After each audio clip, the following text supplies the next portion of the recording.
Assalamualaikum warahmatullahi wabarakatuh. Perkenalkan, nama saya Putri Eka Pratiwi dari Prodi S1 Keperawatan tingkat 1 kelas A dengan NIM 231614201106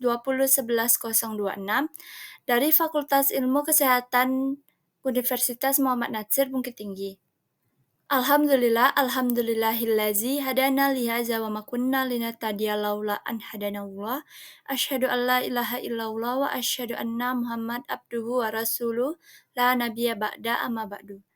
Pertama dan utama sekali, marilah kita panjatkan puji berserta syukur atas kehadiran Allah Subhanahu wa taala yang telah melimpahkan rahmat dan karunia-Nya kepada kita semua sehingga saya dapat membuat video tugas kewarganegaraan ini.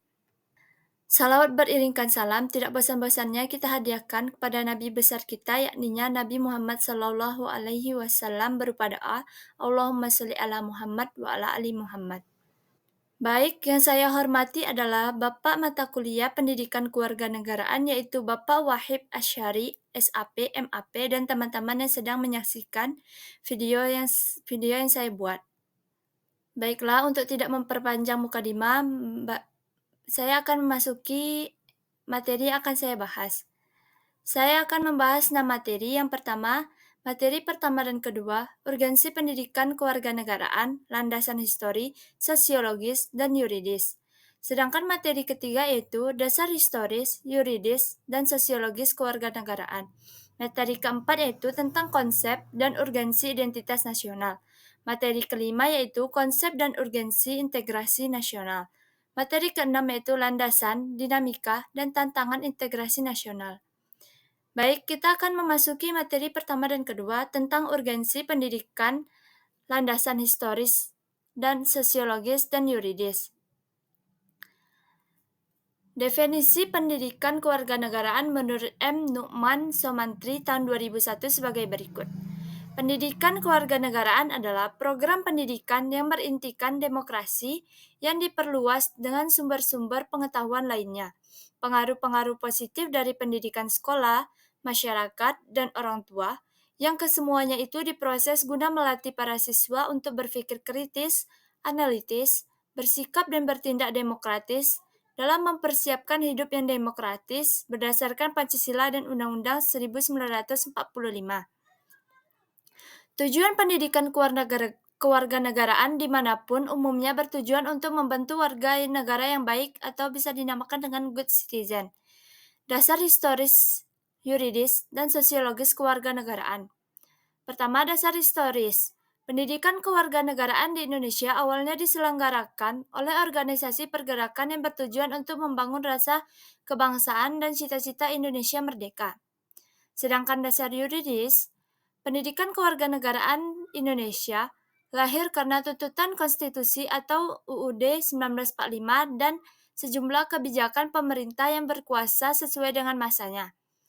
Dan dasar sosiologis, pendidikan kewarganegaraan Indonesia dilakukan pada tataran sosial kultural oleh para pemimpin di masyarakat yang mengajak untuk mencintai tanah air dan bangsa Indonesia.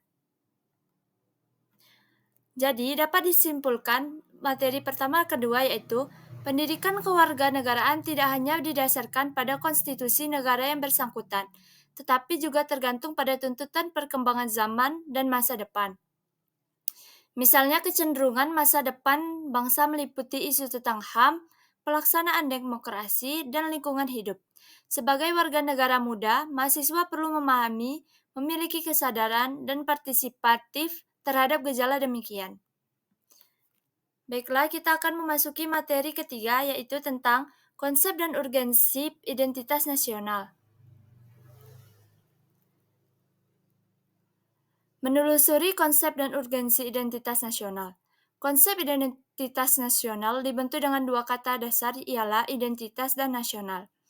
Kata identitas berasal dari kata identity dalam bahasa Inggris.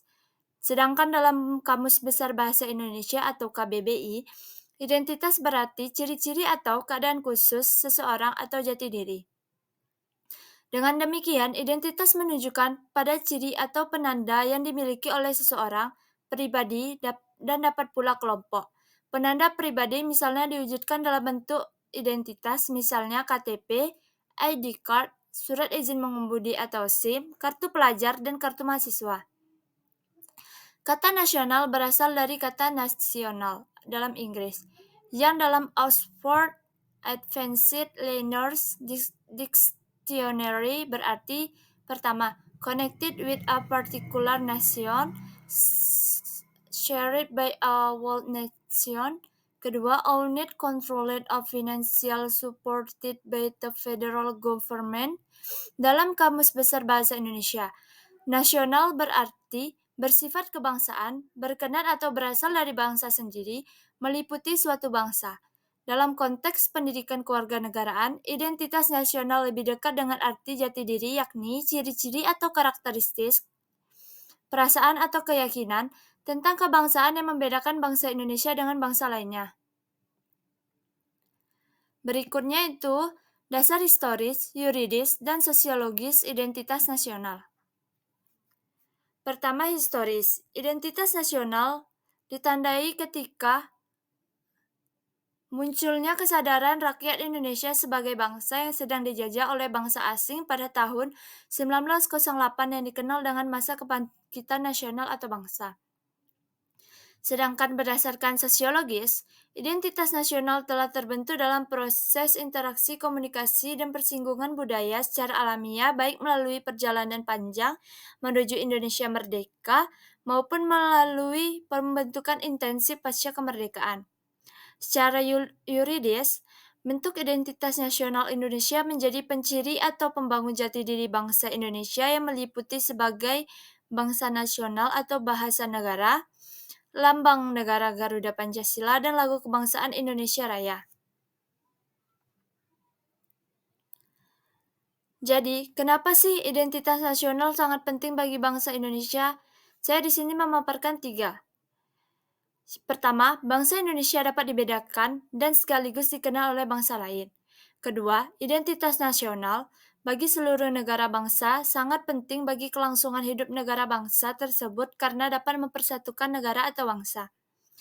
Yang ketiga, identitas nasional penting bagi kewibawaan negara atau bangsa Indonesia sebagai ciri khas bangsa.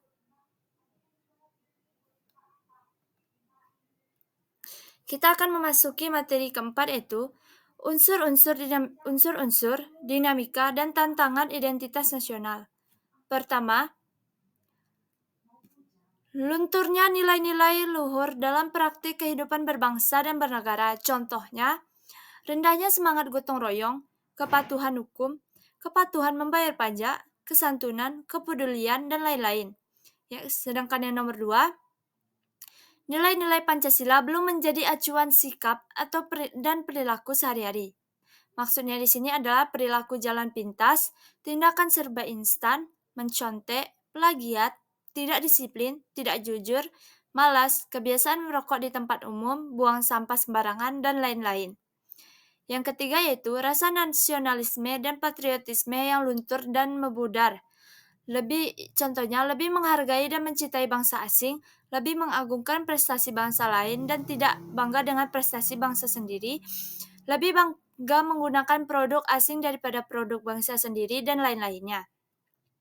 Sedangkan yang keempat yaitu lebih bangga menggunakan bendera asing daripada bendera merah putih, lebih bangga menggunakan bahasa asing daripada menggunakan bahasa Indonesia, dan menyukai simbol-simbol asing daripada lambang atau simbol bangsa sendiri. Dan lebih mengapresiasikan dan senang menyanyikan lagu-lagu asing daripada mengapresiasikan lagu nasional dan lagu daerah sendiri.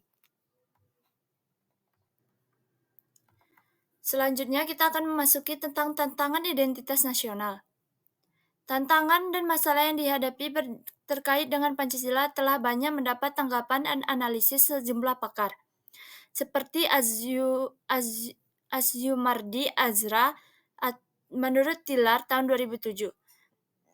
Menyatakan bahwa saat ini Pancasila sulit dan dimarginalkan di dalam sebuah kehidupan masyarakat Indonesia karena pertama, Pancasila dijadikan sebagai kendaraan politik. Kedua, adanya liberalisme politik dan lahirnya desentralisasi atau otonomi daerah. Menurut Tilar tahun 2007, Pancasila telah terlanjur tercemar dalam era Orde Baru yang telah menjadikan Pancasila sebagai kendaraan politik untuk mempertahankan kekuasaan untuk mempertahankan kekuasaan yang ada. Liberalisme politik terjadi pada saat awal reformasi, yakni pada pasca pemerintahan Orde Baru. Jadi, dapat disimpulkan materi keempat yaitu, pada hakikatnya, semua unsur formal identitas nasional, baik yang langsung maupun tidak langsung, diterapkan, perlu dipahami, diamalkan, dan diperlakukan sesuai dengan peraturan dan perundang-undangan yang berlaku. Permasalahannya terletak pada sejauh mana warga negara Indonesia memahami dan menyadari dirinya sebagai warga negara yang baik yang beridentitaskan sebagai warga negara Indonesia. Oleh karena itu, warga negara yang baik akan berupaya belajar secara berkelanjutan agar menjadi warga negara bukan hanya baik tetapi cerdas atau to be smart and good citizen. Selanjutnya itu kita akan memasuki materi kelima tentang konsep dan urgensi integrasi nasional. Makna integrasi nasional menurut Kurana tahun 2010 menyatakan, integrasi nasional adalah kesadaran identitas bersama di antara warga negara.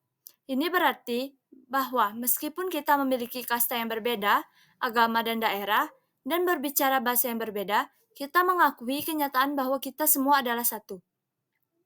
Jenis integrasi ini sangat penting dalam membangun suatu bangsa yang kuat dan makmur. Berdasarkan uraian ini, kita dapat memahami bahwa secara terminologi, istilah integrasi nasional memiliki keragaman pengertian sesuai dengan sudut pandang para ahli.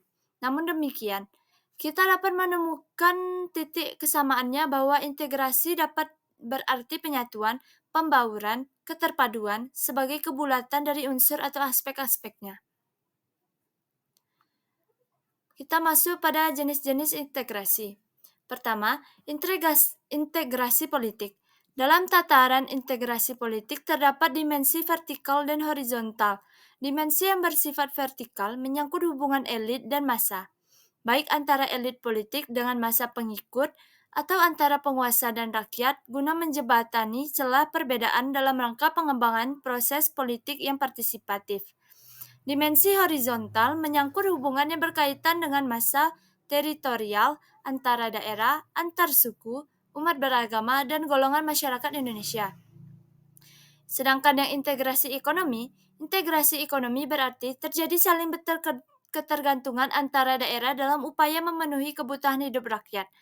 Adanya saling ketergantungan menjadi wilayah dan orang-orang dari berbagai latar akan mengadakan kerjasama yang saling menguntungkan dan sinergis. Sedangkan integrasi sosial budaya, integrasi ini merupakan proses penyesuaian unsur-unsur yang berbeda dalam masyarakat sehingga menjadi satu kesatuan. Unsur-unsur yang berbeda tersebut dapat meliputi ras, etnis, agama, bahasa, kebiasaan, sistem nilai, dan lain sebagainya. Jadi dapat disimpulkan materi kelima yaitu integrasi diperlukan guna menciptakan kesetiaan baru terhadap identitas-identitas yang baru yang diciptakan, misalnya bahasa nasional, simbol negara, semboyan nasional, ideologi nasional, dan sebagainya. Baik, kita akan memasuki materi ke-6.